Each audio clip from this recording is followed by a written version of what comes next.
Hi అండి, అందరికీ నమస్కారం. వెల్కమ్ బ్యాక్ టు సిస్కాసి వంటిల్లు.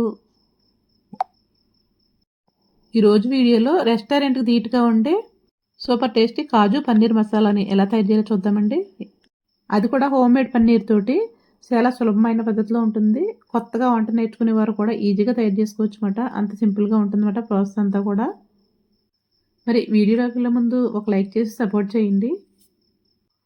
పన్నీర్‌ని ఒక 200 గ్రాముల వరకు తీసుకొని, ఇది నేను తయారు చేసుకున్న హోమ్‌మేడ్ పన్నీరు. ఈ వీడియో కావాలంటే గనక మన ఛానల్‌లో షార్ట్ వీడియోలో ఉంటుంది. ఇప్పుడు స్టవ్ పైన కడాయి పెట్టుకొని ఒక 2 టేబుల్ స్పూన్ల వరకు ఆయిల్ వేసుకోవాలి.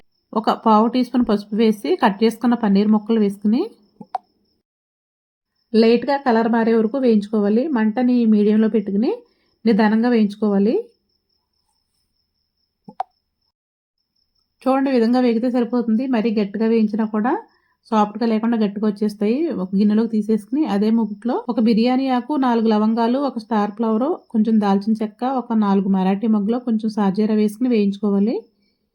అవి కొంచెం వేగిన తర్వాత ఒక కప్పు వరకు సన్నగా కట్ చేసుకున్న ఉల్లిపాయ ముక్కలు వేసి వేయించాలి.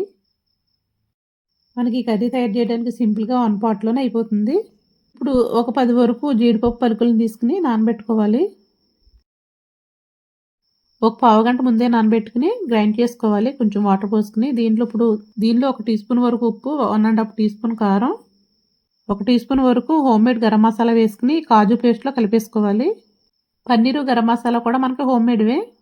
అలాగే లాస్ట్లో వేసే కస్తూరి మేతి కూడా హోమ్మేడే. ఉల్లిపాయ ముక్కలు కూడా బాగా వేగిపోయినాయి. కొంచెం వేగిన తర్వాత ఇప్పుడు ఒక అరకప్పు వరకు సన్నగా కట్ చేసుకున్న టమాటా ముక్కలు వేసుకుని ఆయిల్ పైకి తేలే వరకు వేయించుకోవాలి. ఈ టమాటా ముక్కలు బాగా మగ్గిపోయిన తర్వాత ఒక అర టీ స్పూను అల్లం వెల్లుల్లి పేస్ట్ కూడా వేసుకుని పచ్చి వాసన పోయే వరకు వేయించుకోవాలి.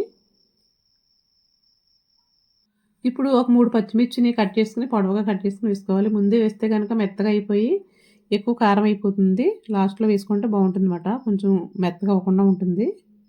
కాజు పేస్ట్ మసాలా కలిపి పెట్టుకున్నాం కదా, ఇదంతా వేసేసుకుని ఒక కప్పు వరకు వాటర్ పోసుకుని ఒకసారి మొత్తం అంతా బాగా కలిపేసుకోవాలి.